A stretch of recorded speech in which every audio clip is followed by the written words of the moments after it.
Hasan ಅಂಜಲ್ ಸಾರಥ್ಯದಲ್ಲಿ Raichur today news ಸಮಸ್ತ ಎಲ್ಲಾ ನೋಡುಗರಿಗೆ ನಮಸ್ಕಾರಗಳು. ನಿಮ್ಮೆಲ್ಲರ ನೆಚ್ಚಿನ ರಾಯಚೂರು ಟುಡೇ ನ್ಯೂಸ್ಗೆ ಸ್ವಾಗತ.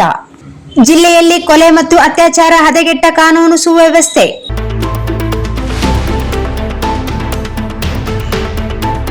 ಕೊಲೆ ನಡೆದರೂ ಕುಟುಂಬಕ್ಕೆ ಸಾಂತ್ವನ ಹೇಳದೆ ನಿರ್ಲಕ್ಷ್ಯ ವಹಿಸಿದ ಜನಪ್ರತಿನಿಧಿಗಳು. ಭೂಮಾನಂದ ಹತ್ಯೆ ಖಂಡಿಸಿ ಆಗಸ್ಟ್ 23ರಿಂದ ಸಂವಿಧಾನ ಶಾಂತಿ ಯಾತ್ರೆ ಶಿವರಾಯ ಅಕ್ಕರಕಿ.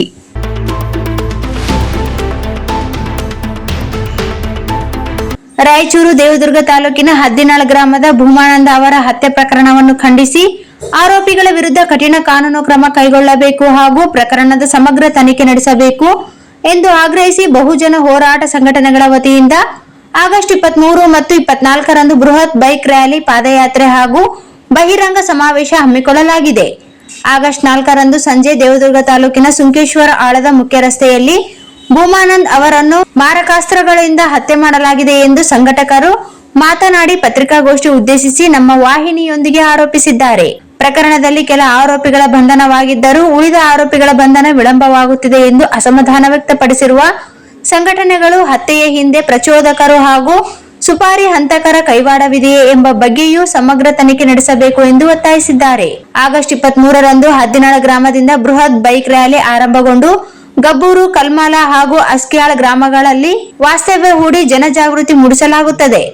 ಆಗಸ್ಟ್ 24ರಂದು ಅಸ್ಕ್ಯಾಳದಿಂದ ರಾಯಚೂರು ನಗರದ ಡಾಕ್ಟರ್ ಬಿ.ಆರ್. ಅಂಬೇಡ್ಕರ್ ವೃತ್ತದವರೆಗೆ ಬೃಹತ್ ಪಾದಯಾತ್ರೆ ನಡೆಯಲಿದ್ದು, ಬಳಿಕ ಅಲ್ಲಿ ಬಹಿರಂಗ ಸಮಾವೇಶ ಆಯೋಜಿಸಲಾಗಿದೆ ಎಂದು ಪತ್ರಿಕಾಗೋಷ್ಠಿಯಲ್ಲಿ ವಿವರವಾಗಿ ನಮ್ಮ ಚಾನೆಲ್ನೊಂದಿಗೆ ಮಾತನಾಡಿದರು.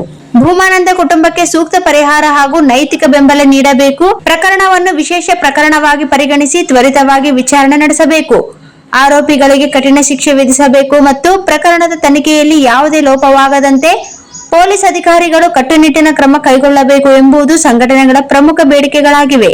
ಜಿಲ್ಲೆಯ ವಿವಿಧ ಭಾಗಗಳಿಂದ ಮುಖಂಡರು, ನ್ಯಾಯವಾದಿಗಳು, ಸಾಮಾಜಿಕ ಹೋರಾಟಗಾರರು ಹಾಗೂ ರಾಜಕೀಯ ಮುಖಂಡರು ಹೆಚ್ಚಿನ ಸಂಖ್ಯೆಯಲ್ಲಿ ಭಾಗವಹಿಸಿ ಹೋರಾಟವನ್ನು ಯಶಸ್ವಿಗೊಳಿಸಬೇಕು ಎಂದು ಸಂಘಟಕರು ನಮ್ಮ ಚಾನೆಲ್ ಮುಖಾಂತರ ಮನವಿ ಮಾಡಿದ್ದಾರೆ. ಭೂಮಾನಂದ ಹತ್ಯೆ ಪ್ರಕರಣದಲ್ಲಿ ನ್ಯಾಯ ಸಿಗುವವರೆಗೆ ಹೋರಾಟ ಮುಂದುವರಿಯಲಿದೆ ಎಂದು ಸಂಘಟನೆಗಳು ತಿಳಿಸಿವೆ. ರಾತ್ರಿ ಕೂಡ ಆರೋಪಿಗಳನ್ನ ಬೆಳಕರಿಯದೊಳಗಡೆ ಅರೆಸ್ಟ್ ಮಾಡತಕ್ಕಂಥ ಪ್ರಮುಖ ಆರೋಪಿಗಳನ್ನು ಅರೆಸ್ಟ್ ಮಾಡತಕ್ಕಂಥ ಕೆಲಸ ಮಾಡಿದ್ದಾರೆ. ಮತ್ತು ಇವತ್ತು ಕೂಡ ಅವರು ಒಂದು ಒತ್ತಾಯವನ್ನು ಪಡಿಸ್ತಾ ಇದ್ದಾರೆ ನಮಗೆ. ನಾವು ಇವತ್ತು ಸಾಯಂಕಾಲ ಒಳಗಡೆ ನೀವೇನು FIR-ನಲ್ಲಿ ಎಷ್ಟು ಜನರು ಕೊಟ್ಟಿದ್ದೀರಿ ಪೂರ್ಣ ಪ್ರಮಾಣದ ದಸ್ತಗಿರಿಯನ್ನು ಮಾಡ್ತೀವಿ ಅಂತಕ್ಕಂಥ ಮಾತನ್ನು ಕೂಡ ಇವತ್ತು ಹೇಳ್ತಾ ಇದ್ದಾರೆ. ಸಾಯಂಕಾಲದೊಳಗಡೆ ನಾವು ಆ ಕೆಲಸ ಮಾಡ್ತೀವಿ ಅಂತ ಹೇಳ್ತಾರೆ. ಅದು ಒಂದು ಕಡೆ ಆಗಿದೆ. ಮತ್ತೊಂದು ಕಡೆ ಏನು ಅನ್ನಿಸ್ತಾ ಇದೆ ಅಂದ್ರೆ, ಇಂಥ ಒಂದು ಬರ್ಬರವಾದಂಥ ಕೊಲೆ ನಡೆದಿರ್ತಕ್ಕಂಥ ಸಂದರ್ಭದಲ್ಲಿ ಜಿಲ್ಲಾಡಳಿತ ಮತ್ತು ತಾಲೂಕು ಆಡಳಿತಗಳೇನಿದ್ದಾವ ಅವು ಸ್ಪಂದಿಸ್ತಕ್ಕಂಥ ರೀತಿಯಲ್ಲಿ ಒಂದು ರೀತಿಯಲ್ಲಿ ಖಂಡನೀಯ ಅಂತ. ಯಾಕಂತ ಕೇಳಿದ್ರೆ ಜಿಲ್ಲಾಧಿಕಾರಿಗಳು ಇಮಿಡಿಯೇಟ್ ಆಗಿ ಭೇಟಿ ಕೊಡ್ತಕ್ಕಂಥದ್ದು ಆಗಬೇಕಾಗಿತ್ತು. ಯಾಕಂತ ಕೇಳಿದ್ರೆ ದೌರ್ಜನ್ಯ ತಡೆ ಒಂದು ಸಮಿತಿ ಏನಿದೆ ಜಿಲ್ಲಾ ಮಟ್ಟದಲ್ಲಿ ಅವರ ಅಧ್ಯಕ್ಷರಾದ, ಹೀಗಾಗಿ ಜಿಲ್ಲಾಧಿಕಾರಿ ಭೇಟಿ ಕೊಡ್ತಕ್ಕಂಥದ್ದು ಆಗಬೇಕಾಗಿತ್ತು. ಇದುವರೆಗೂ ಜಿಲ್ಲಾಧಿಕಾರಿಗಳು ಅಲ್ಲಿ ಭೇಟಿ ಕೊಡುವಂಥ ಕೆಲಸ ಆಗೋದಿಲ್ಲ. ಅದನ್ನು ಕೂಡ ಈ ಸಂದರ್ಭದಲ್ಲಿ ನಾವು ಖಂಡಿಸ್ತಾ ಇದ್ದೇವೆ. ಅದರ ಜೊತೆಗೆ ಏನಪ್ಪ ಅಂದ್ರೆ, ಜನಪ್ರತಿನಿಧಿಗಳಾದಂಥವ್ರು ಯಾರೇ ಇರಲಿ, ಈಗ ಒಂದು ಅನ್ಯಾಯ ನಡೆದಿದೆ, ದೌರ್ಜನ್ಯ ನಡೆದಿದೆ, ಒಂದು ಕೊಲೆ ಆಗಿದೆ, ಒಂದು ಕುಟುಂಬಕ್ಕೆ ಘೋರವಾದಂಥ ಅನ್ಯಾಯ ಆಗಿದೆ ಅಂತ ಸಂದರ್ಭದೊಳಗಡೆ ಜನಪ್ರತಿನಿಧಿ ಅಂತ ಕರೆಸಿಕೊಳ್ತಕ್ಕಂಥ ಶಾಸಕರಾಗಿರ್ತಕ್ಕಂಥ ಕರೆಮನವರಾಗಿರ್ಬೋದು ಅಥವಾ ಸಂಸದರಾಗಿರ್ತಕ್ಕಂಥ ಕುಮಾರ ನಾಯಕರವರಾಗಿರ್ಬೋದು, ಕನಿಷ್ಠ ಸೌಜನ್ಯಕ್ಕಾದ ಮಾನವೀಯತೆಯ ದೃಷ್ಟಿಯಿಂದ ಆ ಕುಟುಂಬಕ್ಕೆ ಭೇಟಿ ಕೊಟ್ಟು ಸಾಂತ್ವನ ಹೇಳ್ತಕ್ಕಂಥ ಮಾತನ್ನು ಇದುವರೆಗೂ ಮಾಡಿಲ್ಲ. ಅವರು ನಡೆಯನ್ನು ಕೂಡ ಇವತ್ತಿನ ದಿವಸ ಈ ಪತ್ರಿಕಾಗೋಷ್ಠಿಯಲ್ಲಿ ನಾವು ಖಂಡನೆಯನ್ನು ಮಾಡ್ತಾ ಇದ್ದೀವಿ. ಇದರ ಜೊತೆಗೆ ಏನಪ್ಪ ಅಂದ್ರೆ, ರಾಯಚೂರು ಜಿಲ್ಲೆಯಲ್ಲಿ ವಿಶೇಷವಾಗಿ ತುಂಬ ಪ್ರಕರಣಗಳು ನಡೀತಾ ಇದ್ದಾವ. ನಿನ್ನೆ ಒಕ್ರಾಣಿ ಗ್ರಾಮದ ಕುಮಾರಿ ಅಶ್ವಿನಿ ಅನ್ನೋಂಥವ್ರನ್ನ ಅತ್ಯಂತ ಕೆಟ್ಟ ರೀತಿಯಲ್ಲಿ ಏನಪ್ಪ ಅಂದ್ರೆ ಅತ್ಯಾಚಾರ ಮಾಡಿ ಆಕೆಯನ್ನು ಕೊಲೆ ಮಾಡಿಬಿಟ್ಟು ಕೇಸಿ ದೇಹದ ಮೇಲೆ ಬಟ್ಟೆ ಇಲ್ಲದೇ ಇರ್ತಕ್ಕಂಥ ಸ್ಥಿತಿ ಒಳಗಡೆ ಒಂದು ಬಾವಿನಲ್ಲಿ ಒಕ್ಕಣಿಸಿರ್ತಕ್ಕಂಥ ಅತ್ಯಂತ ದುರ್ದೈವದ ಘಟನೆ ನಡೆದಿದೆ. ಅದರ ಒಳಗಡೆ ಬೇರೆ ಕಮ್ಯುನಿಟಿಯವರಿದ್ದಾರೆ, ಎಸ್ಸಿದವರಿದ್ದಾರೆ ಅಂತಕ್ಕಂಥ ಸುದ್ದಿ ಇದೆ. ಅದು ಯಾರೇ ಇರಲಿ, ಯಾರ್ಯಾರಿರಲಿ, ಕನಿಷ್ಠ ನಮ್ಮ ಸಂಬಂಧಿಕರು ಬೇಕಾದ್ರೆ ಆಗಿರಲಿ, ತಪ್ಪಿಗಸ್ತರೆ ಅವರಿಗೆ ಶಿಕ್ಷೆ ಆಗಬೇಕು. ಮತ್ತು ಈ ಘಟನೆಯನ್ನು ನಾವು ಖಂಡನೆ ಮಾಡ್ತಾ ಇದ್ದೇವೆ. ಅದೇ ರೀತಿ ಲಿಂಗಸೂರು ತಾಲೂಕಿನಲ್ಲಿ ಏನಪ್ಪ ಅಂದ್ರೆ, ಅಲ್ಲಿ ಕೂಡ ಒಂದು ಘಟನೆ ಆಗಿದೆ. ಅನುಮಾನಾಸ್ಪದ ರೀತಿಯಲ್ಲಿ ರಾಡ್ಯಮ್ಮ ಅಂತಕ್ಕಂಥವ್ರು ಏನಪ್ಪ ಅಂದ್ರೆ ಕರ್ಕಲ್ ಗ್ರಾಮದವರು, ಅವರನ್ನು ಕೂಡ ಏನಪ್ಪ ಅಂದ್ರೆ ಕೊಲೆ ಮಾಡಿರ್ತಕ್ಕಂಥ ಹಿನ್ನೆಲೆ ಇದೆ. ಬಟ್ ಒಂದು ಏನಾಗಿದೆ ಅಂದ್ರೆ, ಕೊಲೆ ಆಗಿದ್ದಾಳ ಎಮ್ಮ ಬಟ್ ಪೊಲೀಸ್ ಇಲಾಖೆಯಲ್ಲಿ ಒಂದು ಮಾಹಿತಿ ಇದೆ, ಆ ಎಮ್ಮನ ಕ್ಯಾರೆಕ್ಟರ್ ಸರಿ ಇರಲಿಲ್ಲ ಅಂದ್ರೆ ನಾವು ಅದನ್ನ ಮಾತಾಡಕ್ ಬರಲ್ಲ. ಅವ್ರ ಕ್ಯಾರೆಕ್ಟರ್ ಸರಿ ಇಲ್ಲ ಅಂದಾಗ ಕೊಲೆ ಮಾಡ್ಬೇಕಂತ ಪರ್ಮಿಷನ್ ಕೊಡಕ್ಕಾಗತ್ತೆ? ಆಗಲ್ಲಲ್ಲ. ಅದಕ್ಕೋಸ್ಕರ ಈ ಘಟನೆಯನ್ನು ಕೂಡ ಖಂಡನೆ ಮಾಡ್ತಾ ಇದ್ದೇವೆ. ಈಗೇನು ಒಕ್ರಾಣಿ ಗ್ರಾಮದಲ್ಲಿ ನಡೆದಿರ್ತಕ್ಕಂಥ ಘಟನೆಯ ಆರೋಪಿಗಳನ್ನ ಈ ತಕ್ಷಣಕ್ಕೆ ಬಂಧನೆ ಮಾಡಿ ಶಿಕ್ಷೆಗೊಳಪಡಿಸ್ಬೇಕನ್ನೋಂಥದ್ದು ಒಂದು ಒತ್ತಾಯ ಮಾಡ್ತಾ ಇದ್ದೇವೆ. ಅದ್ರ ಜೊತೆ ಕಡಕಲ್ ಗ್ರಾಮದಲ್ಲಿ ನಡೆದಿರ್ತಕ್ಕಂಥ ಘಟನೆ ಕೂಡ ಸಂಬಂಧಪಟ್ಟಂಗೆ ನಾವು ಒತ್ತಾಯವನ್ನು ಪಡಿಸ್ತಾ ಇದ್ದೇವೆ. ಈಗ ದುಡ್ಡಿರೋಂಥವ್ರು ಈ ಕೆಲಸಗಳನ್ನು ಮಾಡ್ತಾರೆ.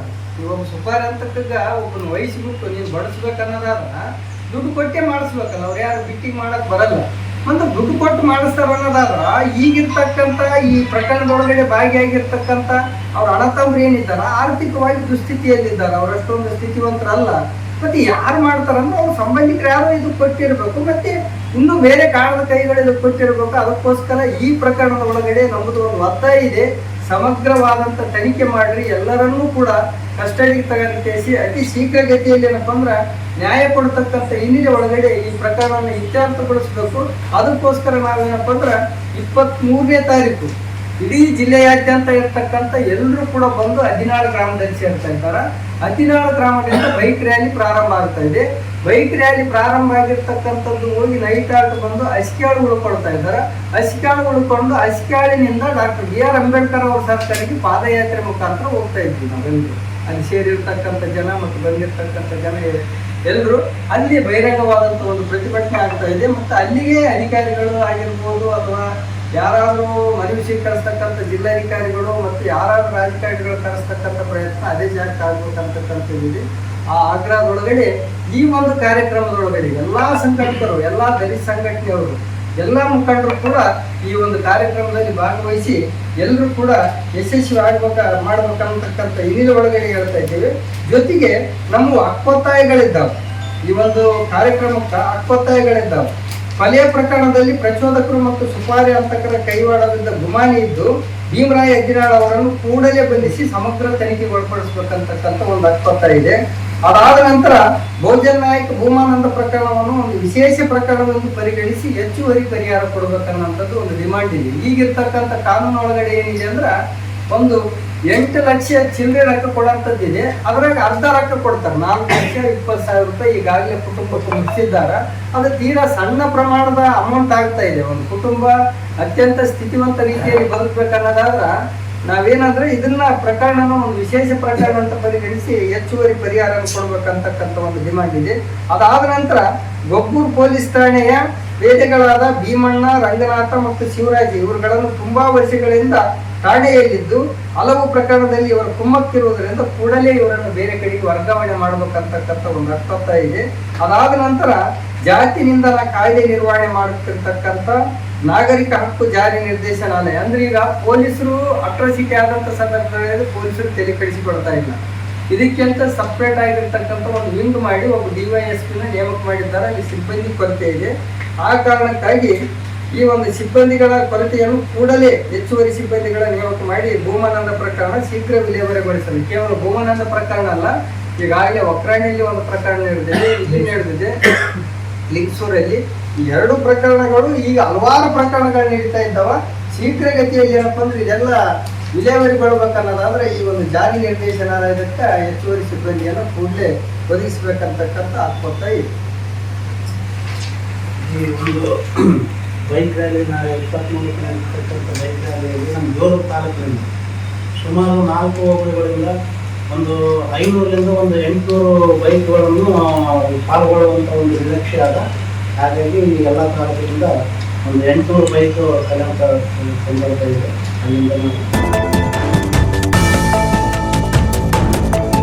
ಅಂಜಲಾದೇವಿ enterprises CSP xerox, colour xerox, lamination, online application, spiral binding, Aadhaar card, PAN card ತೆಗೆಯಲಾಗುತ್ತದೆ. ಎಲ್ಲ ಬ್ಯಾಂಕ್ ಹಣ ಟ್ರಾನ್ಸ್ಫರ್ ಹಾಗೂ ಡ್ರಾ ಮಾಡಿಕೊಡಲಾಗುವುದು. ಜೀರೋ ಅಕೌಂಟ್ ಖಾತೆ ತೆಗೆಯಲಾಗುವುದು. SBI ಲೈಫ್ ಇನ್ಸೂರೆನ್ಸ್ ಹಾಗೂ ಸ್ಟಾರ್ ಹೆಲ್ತ್ ಇನ್ಸೂರೆನ್ಸ್ ಮಾಡಲಾಗುವುದು.